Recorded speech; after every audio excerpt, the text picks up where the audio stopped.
రామాయణంలో science, technology, politics, administration ఇలా ఎన్నో విభాగాలు ఉన్నాయి. అప్పట్లోనే వాల్మీకి మహర్షి రాశారు, మనకి ఆధారపూరితంగా ఉన్నాయి అని చెప్పారు. ఇప్పటి రోజుల్లో మరి సైన్స్, టెక్నాలజీ ఎంతో అభివృద్ధి చెందింది. మన వాళ్ళందరికీ కూడా అప్పటి యుగంలో కూడా సైన్స్ ఉంది అంటే వాళ్ళు నమ్మరు. కాబట్టి మీరు కొంచెం విశదీకరించి చెప్తారా? తప్పకుండా. రామాయణము ఈ దేశపు జీవనాడి. రామాయణము ఈ దేశం యొక్క ఇతిహాసము. ఇతిహాసం అంటే ఇతి హా అస, ఈ విధముగా కొంతకాలం క్రిందట జరిగినటువంటి కథ. ఇతి ఆ హస, ఇతి హా అస. ఇతి అంటే ఈ విధంగా, హా కొంతకాలం క్రితం, అస అంటే జరిగినది.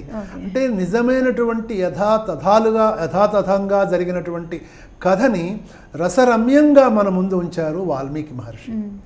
ఈ విధంగా ఉంచటంలో ఆయన అవలంబించిన పద్ధతిలో మనకి పైకి చూడటానికి రామాయణ శ్లోకాలన్నిటిలోనూ రమ్యమైనటువంటి కావ్య గుణాలు మనకు కనిపిస్తూ ఉంటాయి.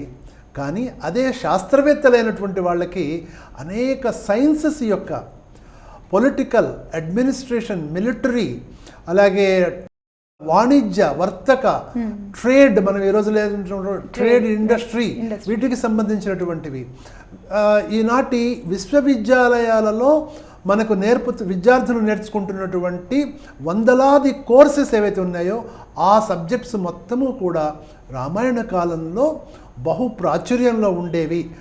ఆ విధమైనటువంటి మూలాలు రామాయణంలో ఏమేమి ఉన్నాయి అనేటువంటి దాన్ని వాల్మీకి మహర్షి మొత్తం రామాయణం అనేక అధ్యాయాలలో, అనేక సర్గలలో విస్తృతంగా వివరించారు.